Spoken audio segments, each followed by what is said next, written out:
책상 위의 작은 것들을 소개하는 스몰 테이블입니다. 최근에 애플워치 신제품들이 발매가 되었죠. 작년에 저처럼 일반 모델과 울트라 모델을 고민하는 분들이 있을 거라고 생각하는데, 작년 12월에 구매해서 약 10개월간 사용하면서 느낀 울트라의 장단점, 그리고 울트라로 선택하게 된 이야기를 들려드리고자 합니다. 우선 제가 울트라로 결정을 했던 이유는 새로운 디자인, 사파이어 글래스, 깊은 수심의 내압 방수, 그런 것들보다 훨씬 단순한 배터리였습니다. 2015년 애플워치 발매 이후부터 시작해서 현재까지 여러 애플워치를 거치면서 계속 업그레이드를 할 수밖에 없었던 공통적인 이유도 바로 배터리였는데요. 실제로 한 3, 4년 정도 같은 애플워치를 쓰다 보면은 배터리의 수명이 예전만큼 못하다는 것을 확실히 주변에서도 체감하시더라고요. 가장 최근에 애플워치 5도 배터리가 아침에 시작해서 오후 6시를 넘기지 못하는 이유로 제가 한번 사설 업체에서 배터리 교체를 의뢰했었는데 결과적으로는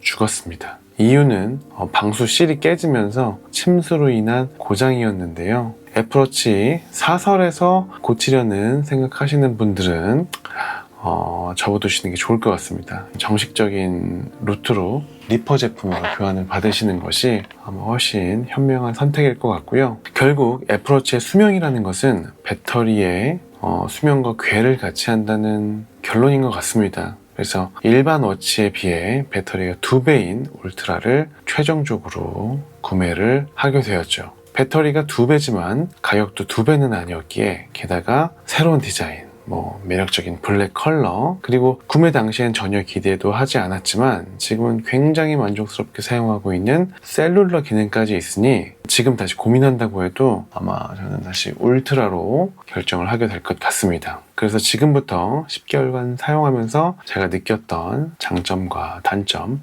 한번 나열해 보도록 하겠습니다. 영상을 보시면서 미처 제가 찾아내지 못한 장단점들도 있다면 댓글로 함께 나누어 봐도 너무 좋을 것 같습니다. 울트라의 첫 번째 장점은 디자인이죠. 물론 기본 애플워치도 충분히 좋은 디자인이지만 그 디자인이 워낙 오래 되기도 했고, 기본 애플워치 디자인에 테스토스테론을 한 스푼 껴앉은 디자인이 굉장히 매력적이었습니다. 특히나 제가 구매한 이 블랙을 실제로 봤을 때 그 느낌은 여태까지 애플 기기에서 봤던 그런 블랙이 아닌 약간 프라이팬 코팅 재질을 보는 듯한 살짝 거친 느낌의 텍스처가 느껴져서 그런 부분들이 이제 내추럴 티타늄에서는 느낄 수 없었던 장점이더라고요. 제가 맥북이나 아이패드는 다 이제 실버나 스타라이트를 할 정도로 애플 기기들의 그 밝은 톤을 좋아하는데 이 울트라만큼은 좀 예외였던 것 같습니다. 그리고 두 번째 장점, 바로 사파이어 글래스죠. 제가 거쳐왔던 모델 중에 사파이어 글래스가 적용된 스테인리스 모델도 있었어요. 이건 시리즈 1이었는데 근데 그 모델을 쓸 때도 느꼈던 건데, 확실히 사파이어 글래스가 그런 잔 흠집 같은 거에 있어서 좀 마음이 편하다는 장점이 있었습니다. 그리고 발수 코팅이 굉장히 잘 되어 있습니다. 그래서 수영장이나 비가 오는 환경 이런 데서 물방울 때문에 시계가 안 보인다던가 그런 거 없이 굉장히 편하게 잘 볼 수 있었는데, 또 이제 참 인상 깊었던 부분 중에 하나였습니다. 그 다음에 세 번째 장점이죠. 아까도 얘기했던 배터리죠. 제가 아까 전에 한 3, 4년 정도 사용하면은 좀 실생활에 불편을 느낄 정도로 배터리의 열화가 좀 느껴지는데, 아무래도 2배의 배터리가 있으니 그 체감되는 열화의 시기가 훨씬 늦게 올 수 있다라는 기대를 좀 하고 있습니다. 물론 제가 지금 10개월 정도밖에 사용을 하지 못해서 3년, 4년 정도 됐을 때는 어떻게 남아있을지는 모르겠지만, 어쨌든 요즘 같은 경우에는 일반적으로 사용하는 환경에서는 아침부터 자기 전까지 약 한 20에서 25% 정도 배터리를 소진하고, 그래서 자기 전에 벗을 때 보면은 보통 80%, 한 70% 초중반 정도의 잔여량을 보여주더라고요. 충전도 또 빨라서 2박 3일 출장 같은 데 가서 끼고 자다가 이제 아침에 일어나서 샤워하고 준비하는 동안만 충전을 살짝 걸어놔도 충분히 충전이 되어 있는 모습까지도 확인할 수 있었습니다. 그리고 네 번째 장점은 디스플레이, 그리고 울트라만의 더머치 페이스입니다. 물론 전에 쓰던 시리즈 5도 굉장히 밝은 낮에 스크린을 확인하는 데에는 전혀 문제가 없었습니다. 그 그게 이제 막 불편하다 이 정도도 아니었거든요. 다만 울트라는 그 약간 어둡다의 생각조차 나지 않을 정도로 굉장히 밝은 밝기의 화면을 가졌고요. 그 다음에 울트라만의 약간 이 시원시원한 페이스도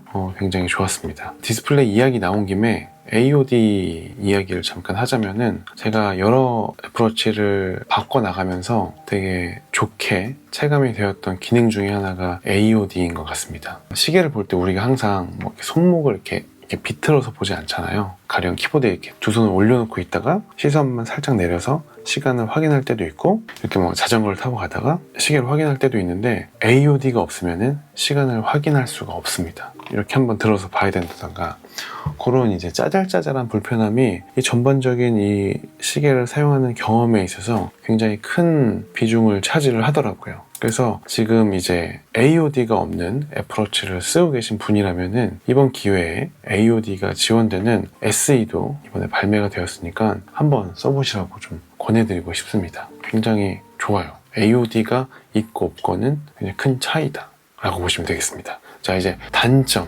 가겠습니다. 단점은 약간 첫 번째 장점과도 같은데요. 바로 디자인입니다. 우선 요 유리를 둘러싸고 있는 이 마감이 굉장히 날카롭습니다. 그래서 이 부분과 맞닿는 부분에는 본의 아니게 흠집을 낼 수 있으며, 특히나 4살에서 5살 정도 자녀분이 있는 분들은 시계를 찬 손으로 자녀분과 이제 손을 잡았을 때 아이 얼굴과 시계의 이 부분과 높이가 굉장히 비슷해요. 그래서 아기가 시계 이 바디에 맞는다던가 약간 그런 피해가 있을 수도 있으니까 그런 것들 좀 주의하셔야 된다는 점. 그리고 또 이게 블랙이다 보니까 이 날카로운 부분만 지금 도장층이 벗겨지고 있습니다. 이 아래쪽은 괜찮은데 이 윗부분은 벌써 약간 벗겨지고 있는 게 좀 보이는데, 그 요시다 포터 가방들 쓰면은 갱년 변화 오는 것처럼 자연스러운 에이징 같은 느낌이라서 막 그렇게 크게 신경 쓰이지는 않는데, 이런 거에 예민하신 분들이라면은 아무래도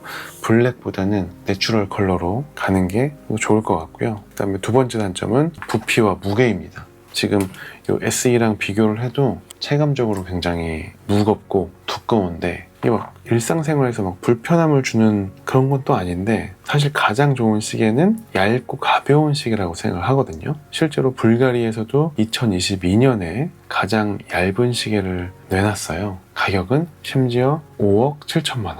그만큼 이 시계를 사용하는 경험에 있어서 이 얇고 가벼움이 주는 가치는 굉장히 대단하다고 생각을 하는데, 그런 시각에서 울트라를 일반 시계와 함께 비교를 한다면은 당연히 이런 형태의 일반 워치가 좀 더 우월하다라고 볼 수 있겠죠. 다만 뭐 이런 두께나 이런 무게 같은 경우에는 기능적인 차이가 있기 때문에 따라오는 약간 그런 것도 있고, 좀 디자인적인 부분도 있기 때문에 이런 것들은 충분히 안고 갈 수 있는 부분이긴 합니다만, 확실히 어떤 데일리로 차기에는 일반 워치 시리즈가 훨씬 편하다라고 말씀을 드릴 수 있을 것 같습니다. 그리고 이제 마지막 단점이죠. 그것은 이게 바로 스마트워치라는 점입니다. 1년만 지나도 이 시계에 신형이 나오고, 또 여기 탑재되어 있는 배터리는 점점 약해지고 함으로써 이 100만 원이 넘는 시계지만 이 한 해 한 해 가치가 굉장히 빠르게 하락을 하죠. 일반적인 어떤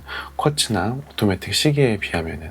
그래서 그런 어떤 가치의 하락에서 봤을 때 이게 큰 단점이다 라고 볼 수 있을 것 같습니다. 아까 전에 이제 사파이어 글래스 얘기도 했는데, 약간 기능적인 부분에서 봤을 때 이 스마트워치의 사파이어 글래스는 돼지목의 진주라는 느낌이 들거든요. 어차피 이 스마트워치를 막 10년, 15년 이렇게 쓰는 게 아니잖아요. 그래서 사파이어 글래스가 아니더라도 충분하거든요. 이 흠집이 난다고 해도 이 시계를 사용하는 데 있어서 지장을 줄 만큼의 흠집이 생기지는 않습니다. 스마트워치의 사파이어 글래스는 흠집이 안 날 수 있다라는 약간 어떤 심적인 안정감을 주는데 더 큰 이유가 있지 않나라는 저의 생각이고요. 마치기 전에 셀룰러 이야기를 잠깐 하려고 합니다. 사실 오랫동안 이제 애플워치를 사용하면서 셀룰러를 사용할 생각을 한 번도 하지 않았거든요. 후기도 얼마 없고, 아이패드처럼 데이터를 무료로 쉐어해서 쓸 수 있지도 않고,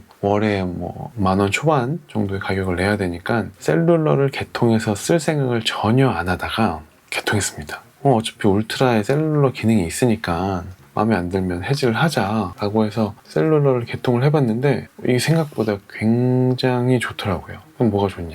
전화기를 안 들고 다녀도 된다. 현대인의 강박 중에 하나죠. 걸려올 수도 있는 전화에 대한 약간 그런 불안감? 저도 자영업자라서 오는 전화를 놓치면은 이게 이제 금전적인 손해로 이어지는 경우도 있고, 항시 전화기를 이제 몸에서 떼놓기가 좀 불안한 순간들이 있는데, 확실히 셀룰러를 개통을 하니까 마음이 편하더라고요. 그리고 또 요즘에 막 러닝 많이 하잖아요. 그래서 그런 분들에게도 굉장히 크게 도움이 될 수 있을 것 같고, 예전에야 애플워치에 셀룰러 필요 없다라는 의견이 지배적이었으나 요즘 같은 분위기라면은 셀룰러 기능 한번 써보시는 것도 좋을 것 같습니다. 여기에 이제 애플페이도 등록할 수가 있으니까 편의점에서 뭐 음료수 같은 거 사 먹을 때도 문제가 없죠. 다만 이게 통신사의 하나의 회선으로 들어가거든요. 그래서 이미 내 명의로 뭐 데이터 함께 쓰기나 가입해 놓은 회선이 많다 하면은 사용자에 따라서 보증보험금을 내고 가입을 해야 되는 분들도 있으니까 이런 것들은 좀 확인을 해보시고 개통을 하러 가시면 될 것 같습니다. 이것도 온라인에서 개통이 안 되고 무조건 대리점이나 지점을 방문해야 된다니까 그런 게 또 이제 좀 불편하더라고요. 영상을 통해 오늘 이렇게 처음 만나는 분들 모두 반갑고요. 가볍게 책상 위에 있는 물건들 혹은 뭐 가끔은 책상 밖에 있는 물건들의 이야기일 수도 있겠죠. 그래서 앞으로 여러 가지 이야기들을 준비하고 있으니까 재밌는 이야기들 들어보실 수 있을 것 같습니다. 그러면 다음 영상에서 또 만나 뵐게요.